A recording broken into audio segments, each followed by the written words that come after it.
Be like one of the Real Housewives.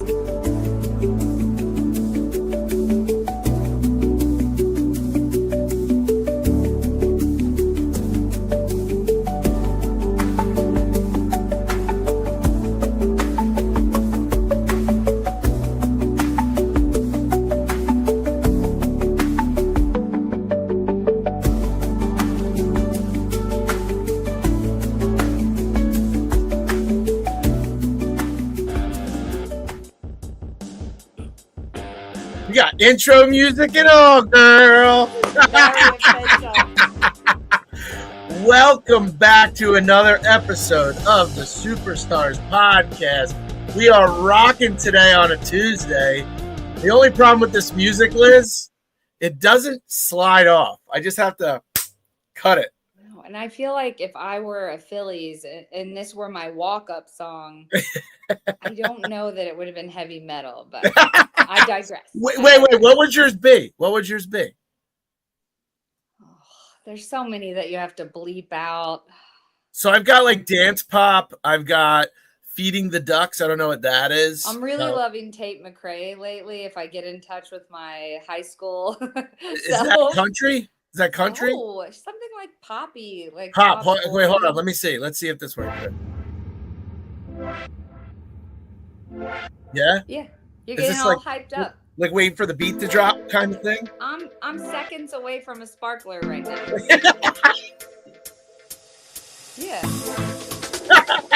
Come on. You know what? You just came up with something I didn't even think about. I'm going to start requesting intro music prior to. Yeah, I mean, I'm a marketer by trade. So you got to get people feeling good. I didn't even think about that.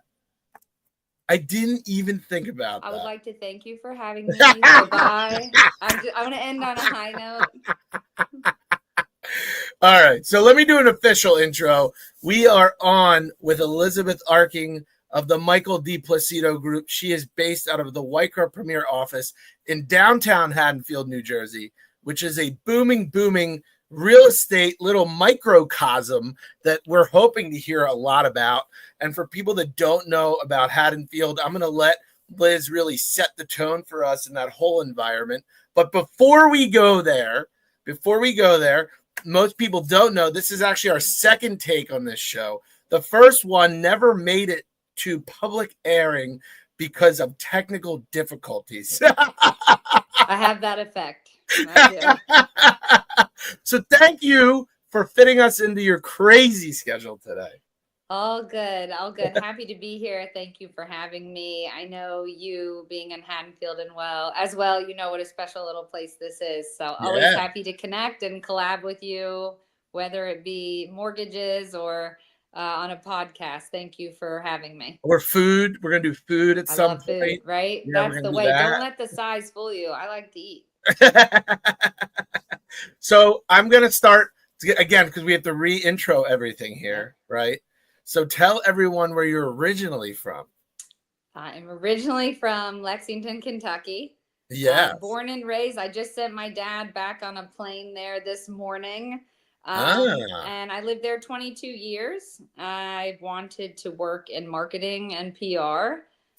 In fashion, ironically, which at 22 took me to New York City for about a decade, where I spent most of my time there being a branding and marketing manager for Ralph Lauren. So the background with the marketing, was that your major? Yeah. Actually, I thought I was going to hold like a red rope at VIP events for Chanel. And was that what you wanted, or? I think 22-year-old me was like, I'm just going to move to New York and work for Chanel. And while that did not happen, Ralph Lauren is pretty close. So I ended up doing the branding and marketing for women's handbags, footwear. I've been called the Rachel Green of Friends. I know she worked for Ralph Lauren as well. Oh, wow. So not a bad gig and not a bad way to spend most of my 20s. You know, I will say, me learning a lot about you, you're extremely passionate. You're extremely persistent. You're the type of person that will get to where you want to be. Like, I know that about you. And for people that don't know you that well, you learn it pretty quickly. Like, you're very sophisticated, you're very smart, Thank you. but you are very driven.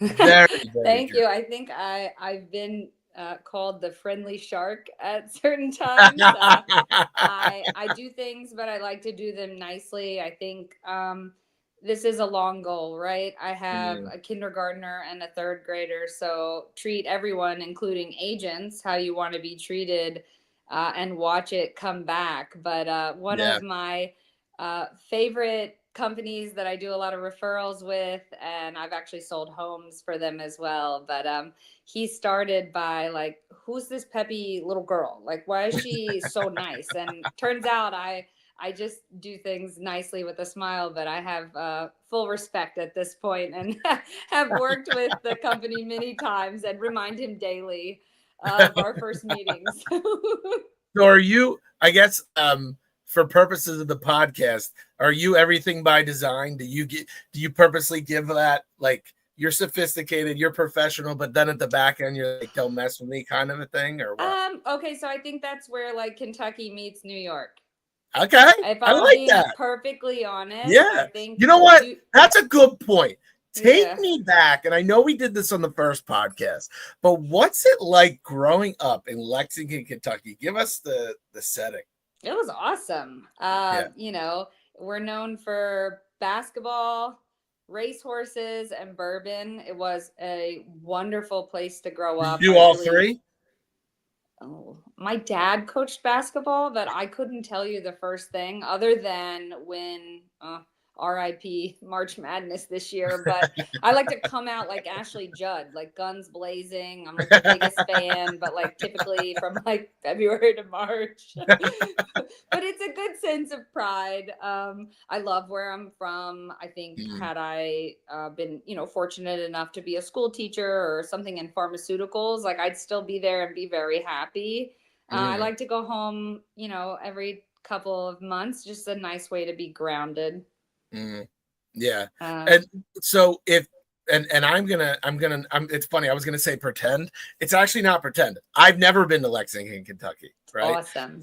So give me, as an ignorant Northeasterner, I'm gonna say it as an ignorant Northeasterner, first time there, what do I have to try? Like, give me the whole rundown, the food, the events, what the I gotta typical thing I get asked by someone who's never been there is, and I could be a little witty, right? So this is where Kentucky meets New York. You're going to tell me that you've never been there. Does it have sidewalks? Did I have a horse? Yes, I did have a pony. And then you're going to tell me I don't have What was your pony's name? Dancer. Okay.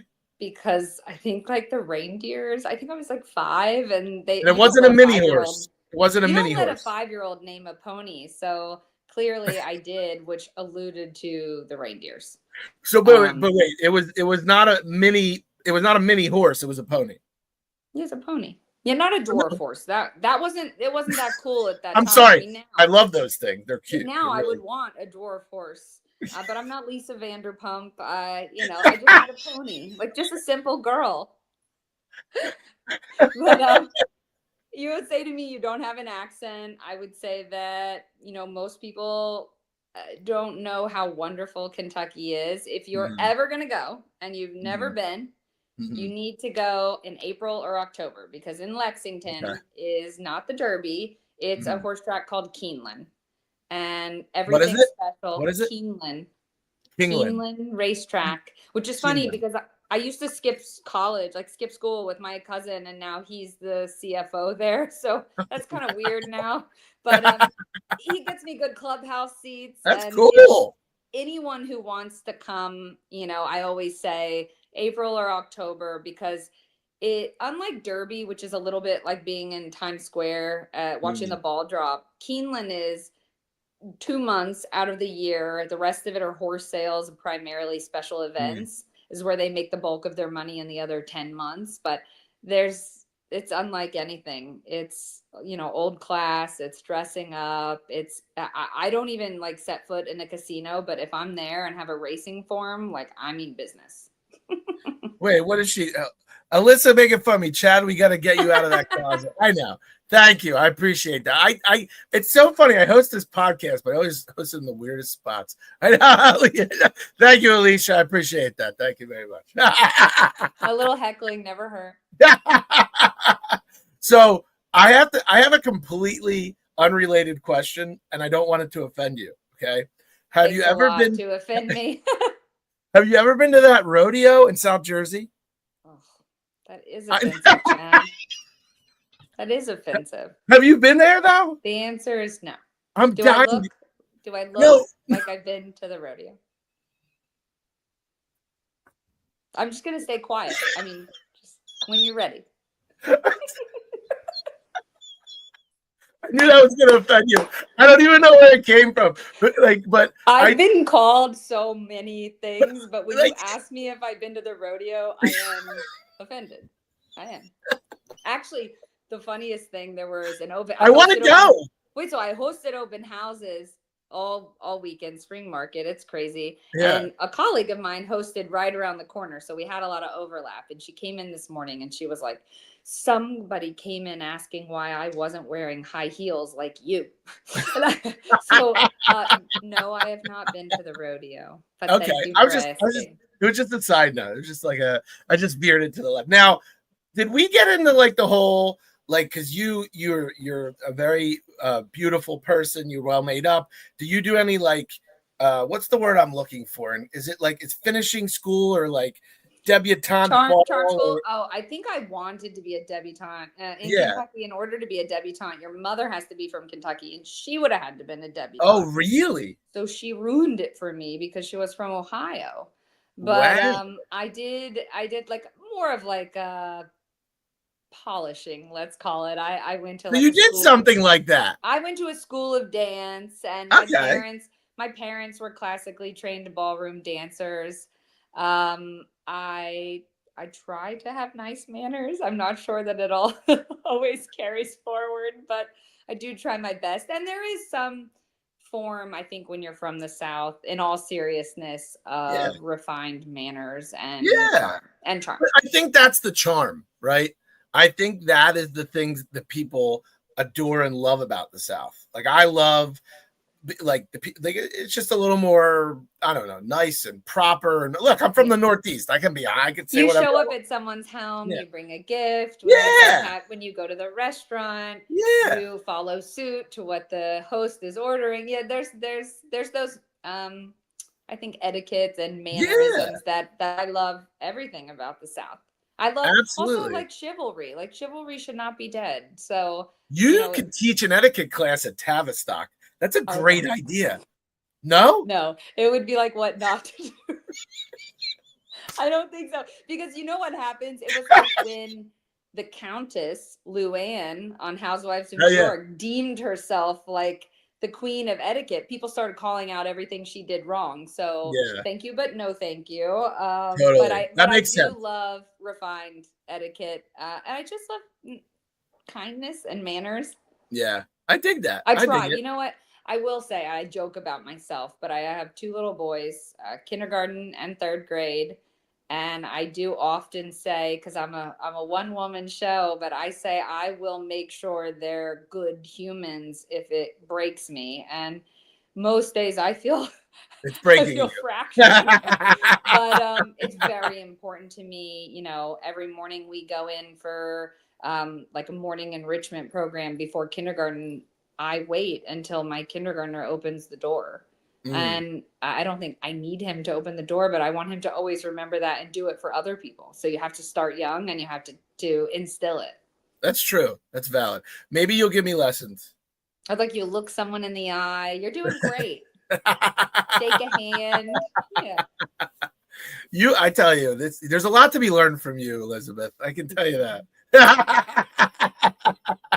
All right, so we're going to sum up Kentucky with, if you go to Kentucky once in your life, you have to go to the horse races. Go to the horse races. Okay. My favorite, obviously I'm biased, is Keeneland in April or October, but of course there's Derby, which is at Churchill Downs in Louisville, and that is always the first Saturday in May.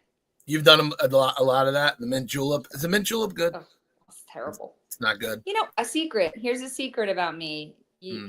Your viewers heard it first. I wanted to like bourbon so bad, but I don't. And I don't like mint. So when you mix the two, it's not great. So what is your drink?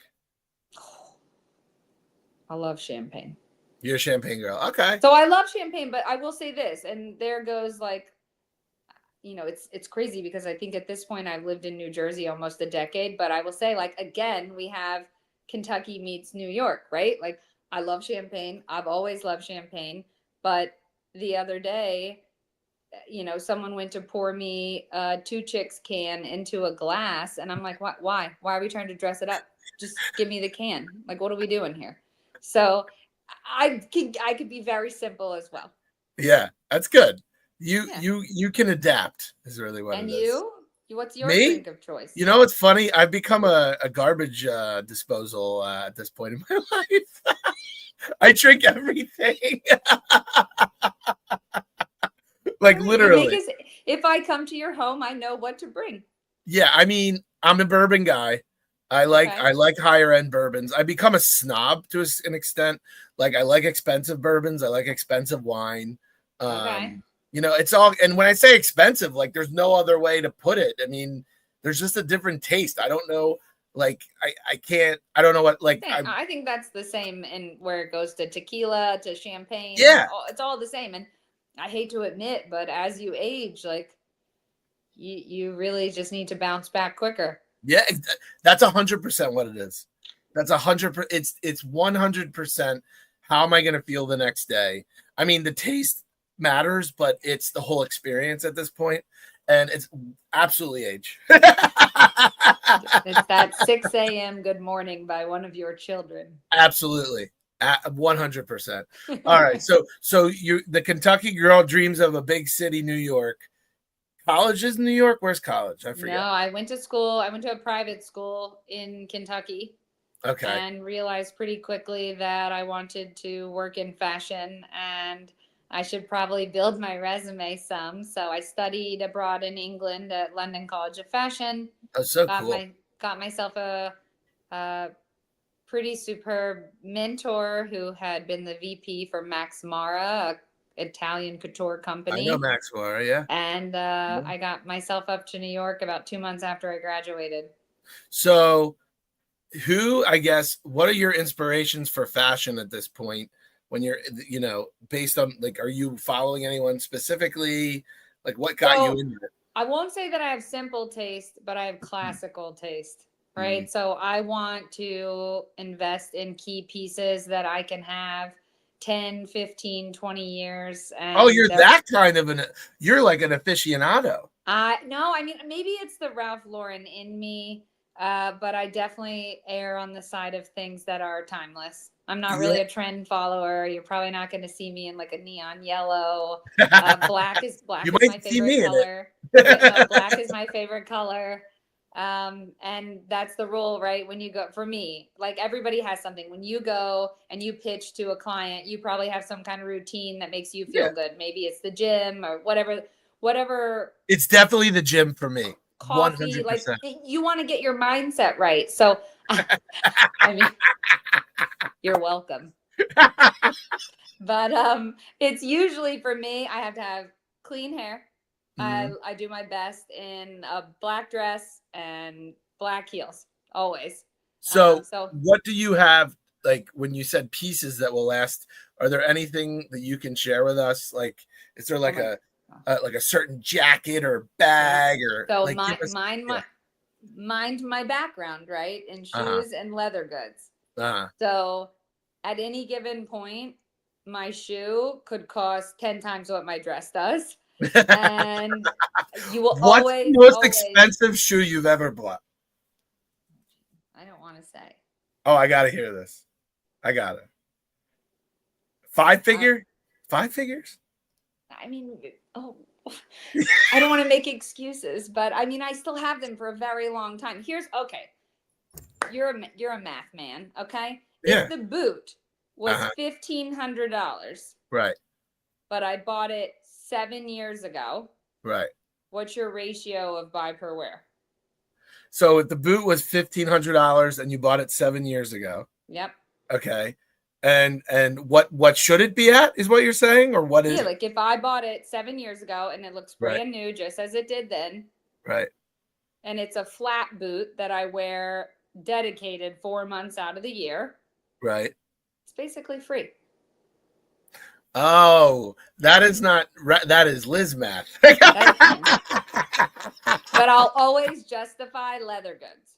I got A it. handbag or a shoe or anything that holds its value, like anything. This silly little black flat. It's Lanvin. Maybe it was a couple $100, but I bought it 10 years ago. I've had it resold. And I was going to ask you, do you upkeep? Yeah, I do. Yeah. I upkeep, and I'll have them resold, and they'll last forever. And so the quality is there. So I could pretty much justify anything that's a leather good. Have you ever sold any pieces? All the time. Yeah, all the time. Poshmark, or what do you do? I don't know. I don't know too much about it. I know when I lived in New York and I was helping with all of the footwear, obviously had a great exposure to a lot of samples, and I happen to be the sample size. So I want to say, God. Like, awesome. This woman would literally come take them. She would take realreal.com maybe. And they have, representatives all over, but I was in New York, so it was readily available, and they take 30% for selling and 70% came your way, and easy peasy. Sometimes you need to refresh, but I will tell you, there are pieces that I got rid of over the years that I probably wish that I hadn't. But you can't keep everything. Always hold on to your basic colors. So realreal.com is the one you use. Yeah, no complaints. All good. Cool. No, it's cool. I'm just trying to, I don't know anything about that. So I'm like, you want to always work with people that would vouch that they were real. Right. And you're not selling anything that's fake, and someone that's credible. The last thing you want is, I'm always weary to sell something secondhand at like a Facebook or something like that. And no knock to Facebook, but it's not always so safe to have somebody showing up at your door. Yep. So it's better to let the professionals do it and then let them take their percentage. That makes sense. That's logical. I like that. So talk to me about London. Are you going to London for the social aspect, or is landing that mentorship, was that the primary focus? Oh, no, I went to London College of Fashion there. And it was amazing. One of the best experiences. How long was that? How long was it? A whole semester.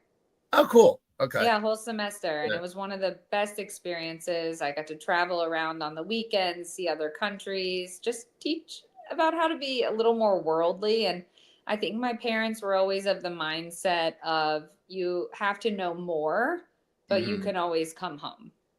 I like that. That's cool. And then landing the mentorship, you had said you had landed a big mentor there. Not even in London. I very courageously, I think we'll call it courageous, but I scheduled an appointment with my president at my college.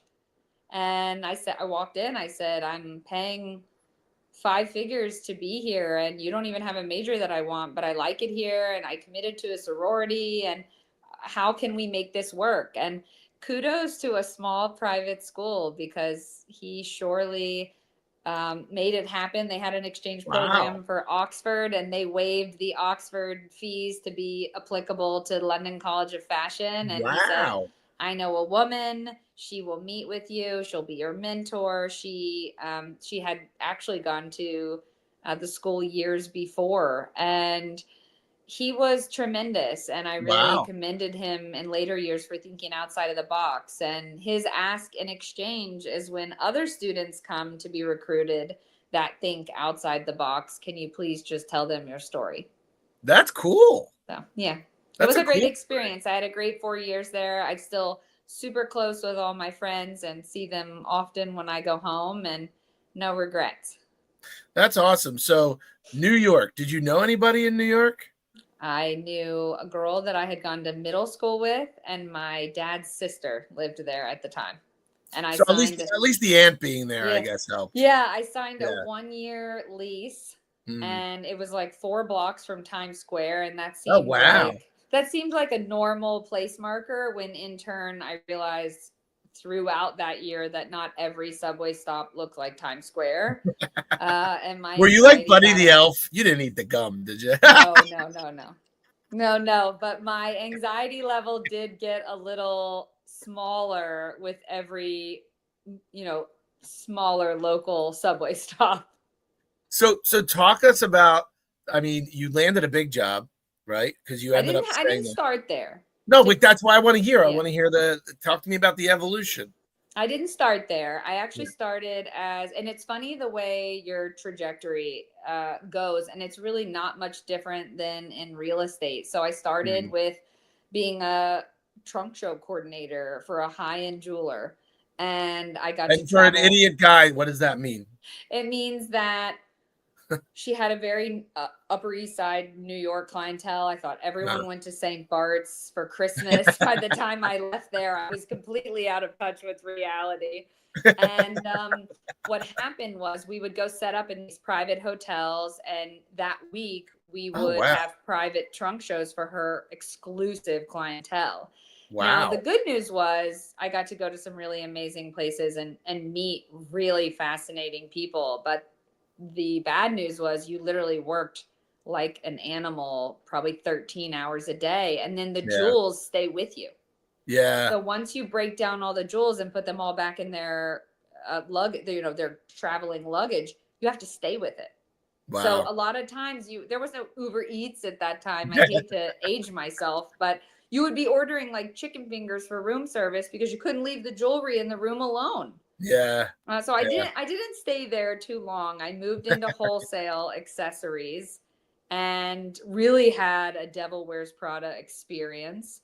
And by Mm, the time I moved from there, I moved to Ralph Lauren, which was like nicer than nice. And I think the fact that I had a little bit of like this equine background, people were really fascinated mm, rather than snobby. mm. It was a And you were wonderful. smart to put. Did you lead with that? Did you see people being attracted to that? No, I think really what happened is, and this is why I say it's not different than real estate, is I started in accessories and I Mm-hmm. stayed in accessories. So, Mm-hmm. um, like in real estate, I would say, like, while I can work with buyers and sellers absolutely anywhere, when it does come to buying, I have kind of pivoted to an area specialist because Mm-hmm. I know the area, I know the agents that work in the area, and I'm familiar with questions that the average buyer may ask. Mm. So it's no surprise when I started in accessories that I finished in accessories. Hmm. There you go. So you go into Ralph Lauren and talk to us about that experience and how you got to where you eventually were in that company. It was amazing. Yeah. It was definitely something, I, as a girl from Kentucky, I definitely got there and felt like, holy cow, like I Mm. might just have made it. And That's crazy. I started in sales. I had a real liking for, so I worked for sales corporately. So I Mm. sold accessories into stores such as Nordstrom or Mm. Bloomingdale's, etc., Macy's. And I had a president who was very tough on me, but very kind to me. And she Mm. realized that I had a knack for more of the visual things. So I loved going to the photo shoots and the style outs. And Mm. I worked really well with PR or marketing. And so when a position opened up for a marketing manager to speak on behalf of marketing and branding, she nominated me for the position. I actually had no idea it didn't That's exist. awesome. So I was basically the liaison between um, online and social media, PR and marketing, and sales. What I guess words of encouragement or what advice would you give to people in a similar situation in terms of obviously there's some luck involved, but were there things you were doing to help yourself stand out? Was it your work ethic? I am a very hard worker. Mm-hmm. I think there's a certain likability, and then once you are likable, you have to prove your worth. Mm-hmm. My advice, and I have mentored young girls as they came through in intern positions, say yes to everything Hmm. because you never know who you'll meet. And I think my biggest regret is I interviewed at a very young age for Rolex. Hmm. And they told me that they had a position at the front desk. And I thought, Hmm. oh, I was a trunk show coordinator, and I was ignorant. If Hmm. I had taken a desk job, do you know who every VP walks past? Yep. The receptionist. Yep. And who knows how many Rolexes I would have right now. But that is truly the biggest interview I ever just single-handedly flopped all by Overlook. myself. Yeah. And say yes to everything, because you never know who Mm. will give you the most exposure, who you will see, who you will meet, who will be watching you that you don't know. Um, and a testament to trying to say yes to everything still. Hmm. I had a lead on someone who wanted to renovate a very inexpensive 1-bedroom apartment in Cherry Hill. He Hmm. was an hour and a half away. I said, don't worry, let me FaceTime you. And if it Hmm. works, then you can drive the hour and a half. But if I can help you, then let me help. Well, Hmm. he didn't buy that, but he later told me that he had a building to sell in Cherry Hill. So last year I sold my first building, but Nice. had I said no, Hmm. or thought, it wasn't worth my time, Hmm. that would never have come my way. Maybe that's why you're on my podcast. Maybe, maybe. Great. I feel grateful regardless of why. I love it though. Congrats. That's awesome. So I guess the other question is, are you able to recognize opportunity now? And now that you are where you are in life, like I guess seize the moment in a I different. think I'm pretty good at spotting opportunities. Yeah. And I would say I had my best year Mm. by about 35% last year. Thank Nice. you. Thank you. But the Congratulations. reason I had that is because I said yes to every open house that came Hmm. my way. Hmm. And my business, besides the group, right? The DePlacido group has their own business in its totality. And we do about 50 listings a year and 20 Hmm. plus million in sales. But the Hmm. bulk of my business is about 50% referral and Hmm. 50% open house conversion. So, Interesting. admittedly, I would say it's taken a while, but I would agree. I do have a pretty impressive ability to read a room and seize a moment. Let's get through that part so I can get back to that open house conversion. I want to ask you about that. So tell us, like, speed us through to how did you get to Haddonfield? How'd you get to real estate? How'd you get to Michael? Give us that whole Oh, thing. oh man. In a You don't have to 60 speed through it, but in a no in a 60-second answer, I was in New York. Like most people in New York, you get married, you move out of New York, you have kids, yeah. and then Do you fortunately, miss anything about New York? Actually, of that's a course, question. of What do you course. miss? Well, I just love the buzz. I feed Okay. off energy, All right. so I love all of that. I think Yep. it's very important for me to bring my kids there. Yep. We go in the summer, we go at Christmas. We have the most like magnificent yes weekend, one of the weekends in December, and we do all things Christmas. And in Uh-huh. the summer, we may walk the park and go to the zoo. Mm-hmm. But I always want them to know that's a huge part of me, but I would not want to have kids there. So by the time, and I do have friends that have kids there and that Yeah. works for them, but Sure. at the time I got married and moved, I relocated just near Moorestown. I had kids, COVID came, I got divorced, and Mm-hmm. I found myself with a 1 and a 5-year-old and a branding degree. Mm-hmm. So if you're going to market or brand anything, you might as well market yourself. Mm-hmm. I had small kids, and the thought of them like needing me at school or being able to volunteer, or if there was a sick call, Right. it didn't want to thrust me back into fashion at like Anthropologie or Urban Outfitters. I just wasn't at that point in my life where I had that Mm-hmm. luxury to, stay late and work till 7, 8 at night.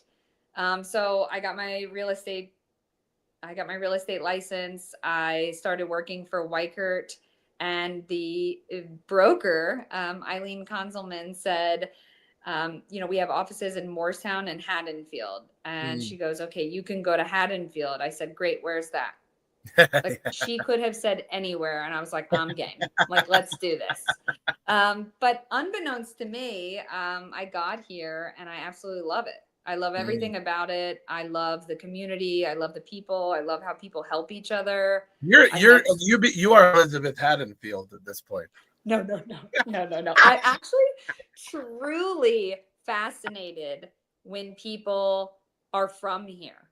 Yeah. Because their stories and their nostalgia, and it really is like a little Norman Rockwell fell off the truck. So when I meet someone who literally was born and raised here, or a third generation, like, I'm quiet as can be. I want to learn. And it really is like such a neat, special place. And however I got here, I'm really grateful for it. Yeah. And I think it's almost where like old school Main Street, small town kind of meets a little twang, a little modern twist, I guess. I love it. I mean, my dad will say, I never thought I would see you so happy in the state of New Jersey. But I mean, I love it. Who doesn't want to make a left turn? I mean, come on. It's the jug handle for me. Yeah. It's inexcusable. You just stay in the loop. It makes me mad. Actually, the other day, I was surely going to drop something off at school, but I was late for a showing. So I tried to make, like kind of a semicircle U-turn in the middle of a four-way stop. And like, surely I knew the person on the other side. And she was like, what are you doing? I'm like, can you just please forget you saw that? Like, I'm just really in a rush. Like, let's just make like that never happened. But I do love the small town charm. It bites me sometimes, but I do love it. Yeah, I agree. I mean, I live in the same place and I wanted to be there. And but what I think the funniest part of it all is, originally I'm like, oh yeah, we moved here for the kids. I'm like, well, we kind of moved here for us too. Oh my God, I love it. Like, bring on the Haddonfield swag. Like, I genuinely love it. And I love it for my kids. And, my older son plays baseball and he has a real sense of pride that a lot of the Phillies live here. And if, as a one-woman show, if I can give them anything, I felt it was my duty to give them like a safe and happy childhood. So I'm really grateful to have wound up here, however it happened. Amen. All right. So Michael and you, two peas in a pod. Talk to us about that story. That whole. So I started working office hours because I know how to brand, I know how to market, but I lost my whole sphere. I'm not from here. I didn't know anybody. I had to literally like Waze how to get to Haddonfield. So I started working in the office, and he came out of his office one day, and he's top listing agent. We're #1 in listings for Weichert 2 years in a row. So he's impressive in person too. Very handsome guy. So Michael, the salt pepper. It's the salt pepper hair for sure. But no, he's a salesman through and through, and his main focus is lead gen. He is a cold caller, and if you hang up on him, he loves it. He'll call you back. And I don't want to do any of that. And so he came out of his office one day. He said he was looking for help doing marketing. I thought he was joking. He had no idea who I was. I didn't know who he was. And we sat down and really talked about what I was good at and what he was good at. And it was a little bit of luck, a little bit of skill that we have been together about 5 years. Wow. And are good at completely opposite things. So, if he has a listing and he needs help with staging or photography, or, I think it's always nice when you get not one, but two of us. Yeah. And then in specific, over the years, I really did start to carve out kind of an area that I specialized in. So I don't want to ever limit myself. Right now, I have listings in Glassboro. I have a listing in Lumberton. I have a listing in Haddonfield. But when it comes to buyers and how I best help them, I think the probably ongoing joke is I have like a mile radius. Yeah, But and meaning like many miles, but yeah, yeah. I do try to stay where I know I can be most helpful. Whereas That makes sense. if you came to me and you said, "Oh, I want to buy a house in Williamstown," I would really want one of my other team members who had a better pulse on that Mhm. location. I would really want you to get the best service that we can provide, other That than makes just sense. trying to stretch thin and show you things I don't really know about and then just hope that something sticks. I don't think that's really Mhm. fair to the buyer. That makes sense. Yeah, that makes a lot of sense. So you said 50% sphere, 50% open houses, right? Yeah. So for someone that had no sphere, what do you just go to every event known to man or what? Kind of. I do. I mean, so if it's a Tuesday night, I'll give you an example. Tonight, Uh-huh. I don't have my kids. I will be known to go to like 2 or 3 events. Mhm. If I don't have my kids, I try to work. I try to make the most of my time. I realize that I wholeheartedly like engaging in person Mhm. better than I do on the phone. And Mhm. I'm not a morning person, so that knocks out most BNIs or coffees or Mhm. brewmosas. I'm sorry. But at 7:30, I can barely compute a sentence. You'd be like, "Oh, Liz is so angry," but I'm not angry. I'm just not awake. I get it. So I get it. by my second coffee, like 3 o'clock, I'm ready to go. Yeah. So when you I network a tremendous amount. what is your networking like advice? Because obviously you're comfortable doing it now, right? So people don't Yeah. believe me. Social Yeah. anxiety is real. It's Oh yeah. I will so I'm a member of Jersey Man. I'm actually an ambassador. And I'll be meeting with the founder ironically later today. Cool. But it's a big generator for me. And ironically, I noticed that it's a big generator with women. I love to help Mhm. people. A lot of times I'll connect with someone there. They love to help people. And it's just easier to do business when you really like someone and get along.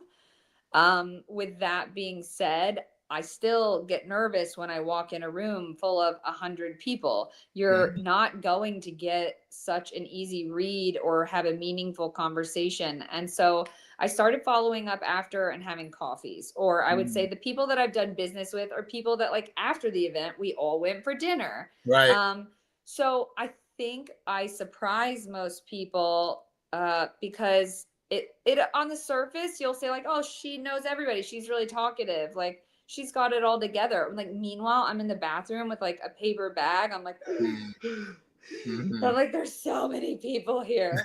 And I force myself. I call it the lazy river. I Uh-huh. make myself round about the room.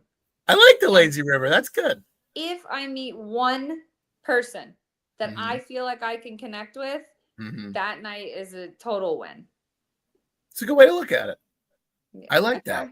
try. Some events are easier than others. You have to find what works for you. Do you want to sit at a table and be stationary? Do you like something that's walking, moving, on the go? I'm better if you just let me zip around the room.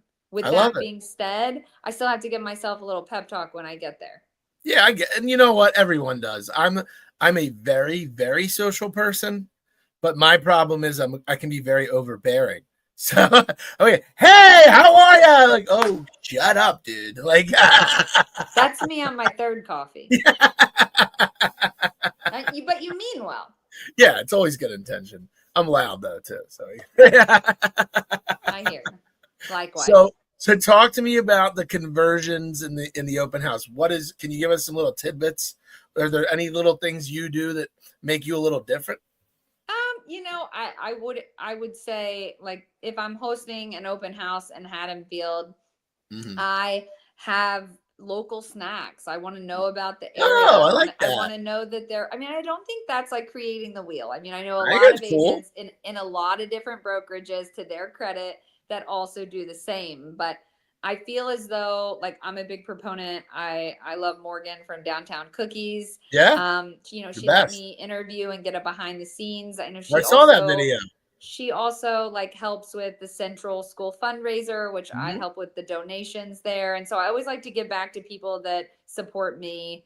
I always have cookies, but if you take her cookies and you go to Glassboro, I don't know that they'll hold as much value. Whereas if I host a local open house, people, I literally said to this lady the other day, she took the fourth cookie. I said, after the third one, you have to submit an offer. Like, that's just rude. So, Wait a second. you Wait a know, second. Were they Morgan's cookies? yes. They're big cookies. And I said to her, I'm like, this isn't lunchtime. Like, what's and going on and here? and I have to say one other thing. That's about $20 worth of cookies. I mean, I'm like, you have to submit an offer if you're going to have a whole meal here. But no, I did try. But did she submit an offer? No, no, no. But I can't even. I'm definitely coming to your next open house. I can't even digress on that. But no, I love to. That's awesome. Talk about the town. I love to talk about, if you're in Collingswood, you should have local snacks from there. Audubon, local snacks from there, and so on down the line. But I think that I'm not using that as like, oh, somebody had a downtown cookie, I should work with her. It's no, I know the area. I live here. I work Makes here. Sense. My kids are in school here. There aren't school buses here. Did you Right. know that? Right. And I think it's just more of just a lot of gauging and reading people and seeing when there's a commonality. Now, where a lot of people will, I think, laugh and make light of in the office is I do remain like friendly with a lot of my clients. It's not uncommon. I mean, I think at this point I've sold 2 out of 4 sisters' houses. I'm working on 3 and 4, but now the sister and the dad are my chiropractor and I'm going to her wedding shower. Like, I buy into people. I love that. That's cool. You can teach a process, but I genuinely care. I don't think you're going to click with every single client, but there are a lot of clients right now that I could easily pick up the phone and make, coffee or happy hour plans with. I think it's safe to say, and of course there's people that do different aspects. There's people that may not even meet anyone and convert to cold call and send their another agent and do that. There's all different ways to do real estate, but for me and for you, it's a people business. It really is. And I would say just a piece of advice, like from an agent standpoint, because I really have built a pretty steady stream of business on open houses. Quantity is not always better. Sometimes you can have 45 people roll through and I couldn't even tell you the color of the shirt the first person had on. It's just, it's a whirlwind and nobody gets an idea of you and you don't have an idea of anybody else. And all they know is they came in to see the house, you said hi and they left.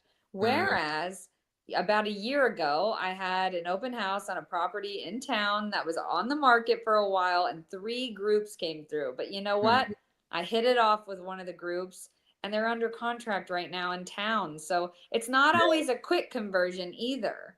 Sure. It's more of I want to place myself as how can I help? It may not be today, but that's okay. Yeah. So sometimes the conversion takes a while, but I mean, I have a kindergartner, so I have time. You got time. I have time. Is the NAR settlement affected the open house stuff for you at all? I mean, you just have to be very spot on. You'll have your paperwork out. You are there representing the seller. I don't think that it's affected me as much as improving my business on the buyer side because I'm now, and I guess you never were technically at mercy as to what the listing agent was providing, but now that it's really definitive and clear cut, I'm in a position to advocate for myself and say, here's my fee and here's why. Here's the results. Please look me up on Zillow and see what these clients are saying. Some of the nicest reviews I've gotten are from people that paid full buyer agency compensation. Now, do you negotiate the same way with as much smile and finesse, or? I'm very competitive. And I'm very competitive, but I'm self-competitive. Pete, if you're watching this, and I definitely don't out lawyer him by any stance, but I am competitive.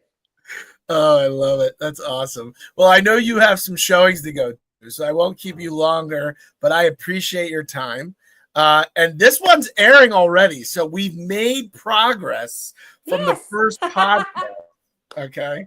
We've Right. made progress and we will continue. You will be a repeat guest. You have no choice because I'm persistent.